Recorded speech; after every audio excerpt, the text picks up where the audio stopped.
Hi everybody, I'm Bree the Plant Lady, checking in with a first week of June weekly garden tour. Well, as you can see behind me, the big border in the front is doing really well. We haven't had any rain since I planted it, so I've been hand watering everything, and I'm really pleased with how it's all settling in. So let me turn this camera around and give you an up-close view. Well, I have to first say, I'm really proud of myself for resisting the urge to plant more. I've had a few moments where I'm like, oh, there's just too much open space. And I do still plan to put in some eggplants and peppers, but they are still really small, the plants. But overall, everything that got planted back in May is looking great. The cleome and the coleus, the evolvulus, those salvias are kind of went through a lull in blooming, but they're starting to bloom again. The addition of the pink gomphrenias, I think, is really good. And of course, the strawberry sundae hydrangea paniculatas are doing very well. I think next year they'll really be spectacular when they haven't been all stretched out from being in my 50% shade cloth greenhouse. But I'm really quite pleased with how this border looks, and it does seem much neater and more organized than my normal style, and that was what I was aiming for. After the chaos of the spring cottage border, I really wanted this to look more purposeful, and I'm pretty pleased with this whole plant collection. Well, you don't have to look far to find chaos, and I've not obviously done anything here to the front of the house border yet. It's I'm anxious to get started and to really rip this band-aid off, and well, not much else to say here. We have a lot of work to do.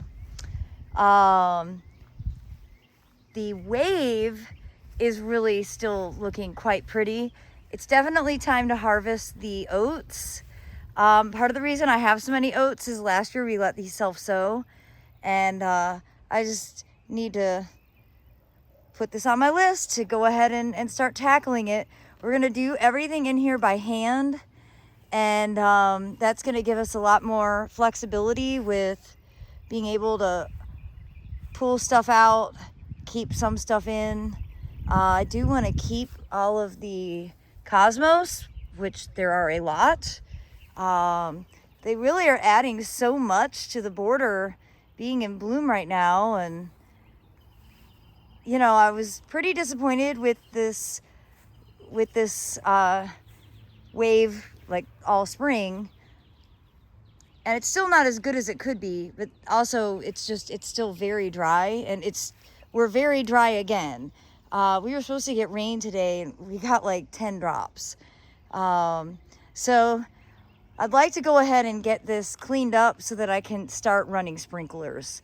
If you look over across that border, you can see there's quite a few very wilty things, and you know, I just hate that we're basically starting summer off in a drought. It doesn't make me feel good about the prospects of the rest of the real heat that's going to, you know, start to arrive soon. Well, this shrub border is looking good. I haven't done any maintenance to it whatsoever. Glad to see that some of the coneflowers are sort of reseeding and starting to bloom. Of course, the eucomis, the sparkling burgundy pineapple lily looks really beautiful. And yeah, I haven't made my pathway. You know, I had big intentions of doing this a month ago, but it's nice and full. I have not been watering. Right now this border doesn't look so wilty, so that's very encouraging, but we really need some rain. There's just no two ways around it. I was actually hoping for a rain day today so I could get some computer work done and not be tempted to come outside, but that didn't happen. Now I need to water. You can see everything here at Dennis's bench is looking really good. Really pleased with the apples that we finally got these potted, and you see they do have fruit on them, so that's pretty exciting. I've got a couple more white pots that I'm planning to stage out here in this area, just because it's an easy area to keep watered. And you know, I like to have masses of pots together you can really grow a bunch of cool things that are kind of unexpected when you do that. And hopefully you watched the videos of my getting some maintenance done out here in the native borders, but I think it looks really great having most of those annuals removed and getting a little light layer of mulch down to help make everything look neat and tidy again. And well, all of these native perennials are filling in really fast, so there really won't be room for seeding annuals in come this fall.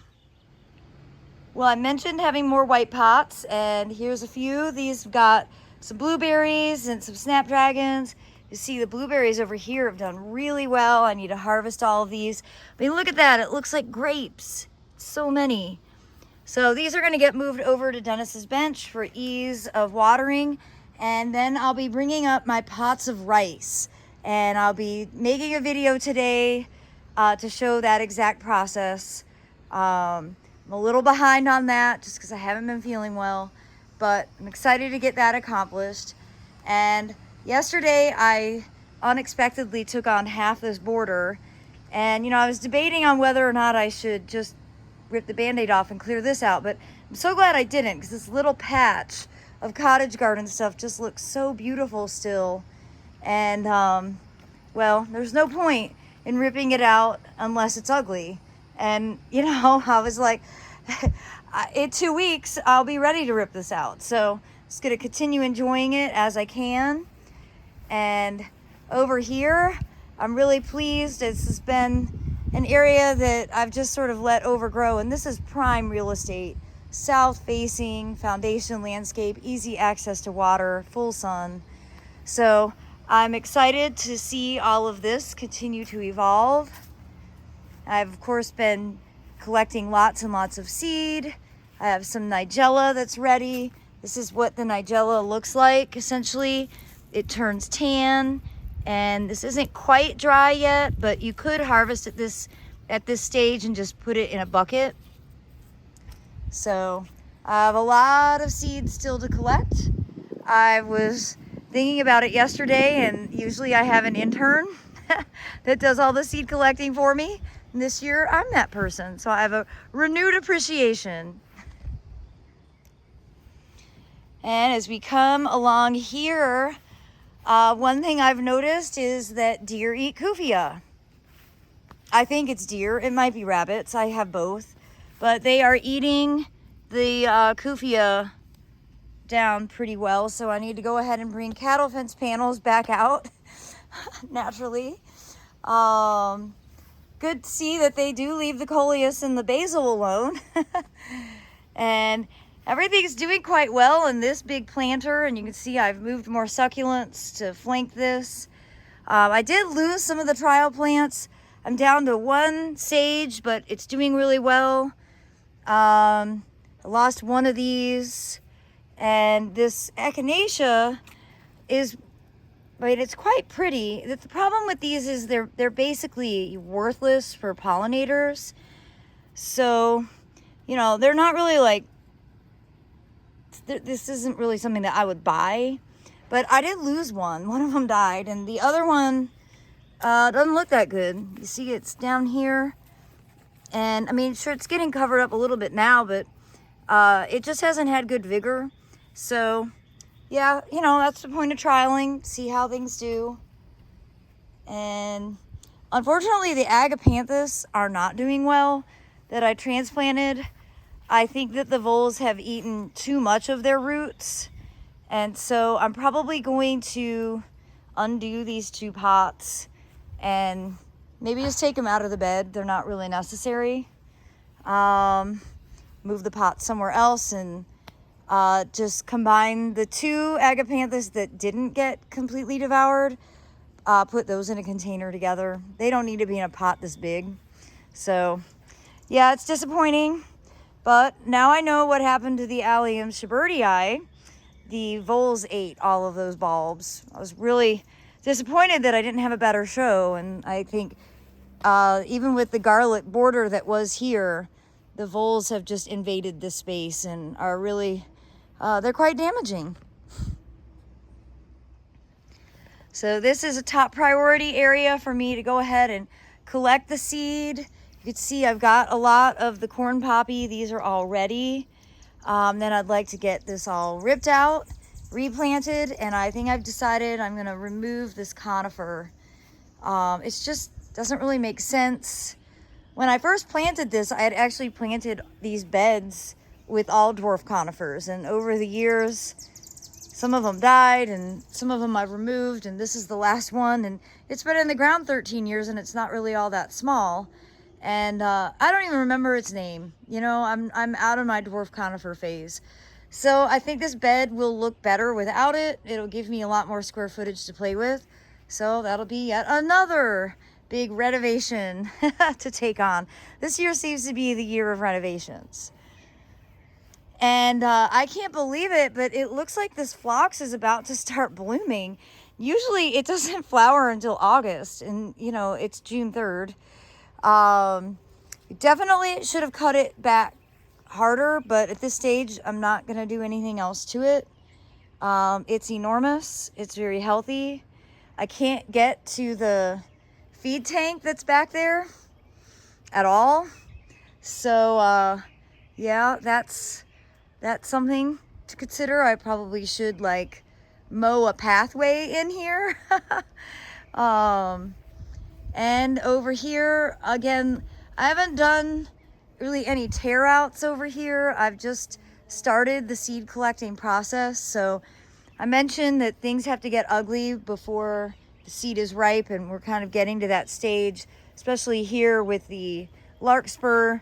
Basically, the plants go completely dead before the seeds are ripe. So you have to have a little bit of patience when you're collecting the seed, but it is well worth it to be able to source your own. Well, apparently this pot is very dry. This grape is actually growing in a pot. But I am pleased to see I've got some sweet peas blooming. I haven't really paid much attention to this section over here. When I'm watering today, I need to do a better job. You can see how absolutely wilty that grape is. And these are all doing very well. These dwarf tomatoes are really stout. Things are looking dry. I didn't water yesterday. I didn't water these pots yesterday, and it's showing. I do need to come through and do some hard cutbacks on these snapdragons because I don't need all of this seed. And you can see I've got a fair number of tomatoes. In fact, this one is starting to ripen. Oh yeah, that's gonna be my first big slicer. Hot dog. I've also got some eggplants that are starting to grow. Sweet little fruits. So pretty excited about all the containers here in the fire pit, but definitely dry. You can see very, very dry. Okay. Might have to stop making the video and go drag some hoses around. The greatest thing about succulents is they don't care if they're dry. They look great. They don't wilt overnight. This is why I just can't get enough of them. And I really like having all the big blue pots together. I think this looks really dynamic. It's definitely one of my favorite spots to come and relax in. So I am out here watering, and I just saw that I've got figs forming. So maybe year 13 will be the year that I actually get like a decent fig harvest. It would be really exciting if I did. I've been waiting for 13 years. Fingers crossed. Probably need to go ahead and give those figs a little bit of water. All right, got everything watered, and in here needs to be totally renovated, just, you know, ripped out for the season and replanted. I'm just getting all the seeds collected. So hopefully maybe by the weekend, this area will be completely redone. Quite excited. I'm also really excited to show you that my ginger and turmeric that I planted last year is all coming back. Remember, I overwintered these under the house, and you could see, like, this is ginger from Harris Teeter. It's a local grocery store. Turmeric is all growing. Here's a nice big batch. So Definitely going to be potting these into larger containers, fresh soil, give them a nice dose of fertilizer. I'm really excited about that. Well, the sunflowers are epic. I love sunflowers when they have, oh, hang on. There is a lizard eating a moth, a cabbage worm, a cabbage looper. Excellent. Let me zoom in. There you go. You can see the lizard there with a tail. That means the cats have not encountered this one. And he's got the cabbage moth in his mouth. That's fantastic. I love having lizards in the garden.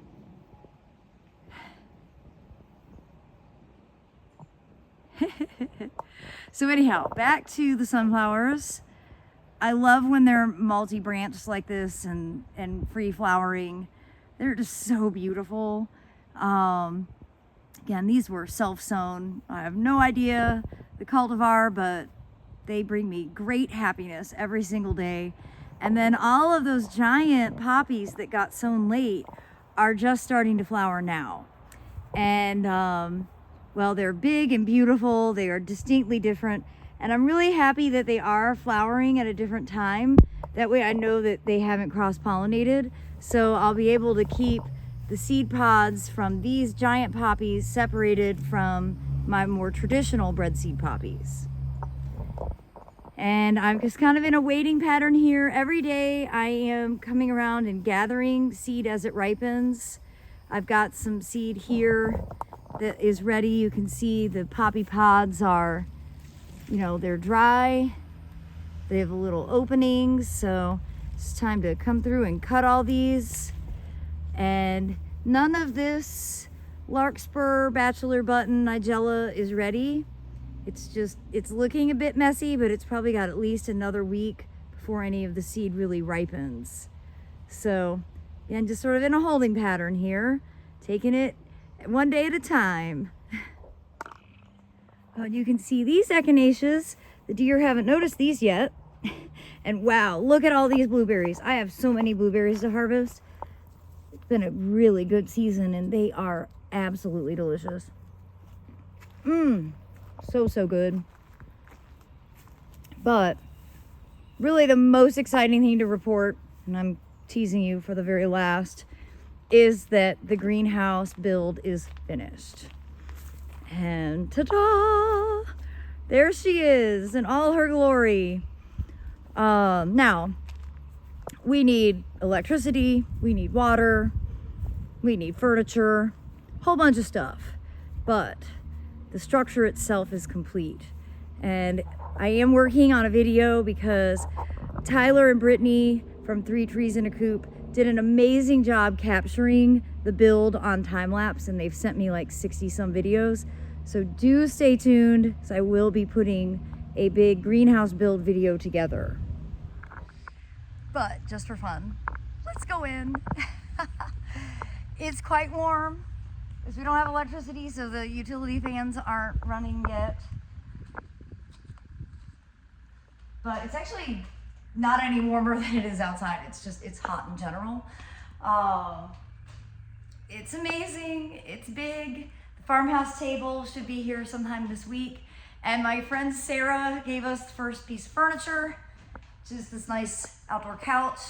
And I sat out here last night, and I think this is gonna be where I drink a cocktail and edit some videos and kind of dream and envision all the different classes and all the different opportunities that this space is going to allow. So I do hope that this weekly garden tour will serve as inspiration for you. Of course, Sophia is quite excited about this greenhouse as well. It's definitely hers already.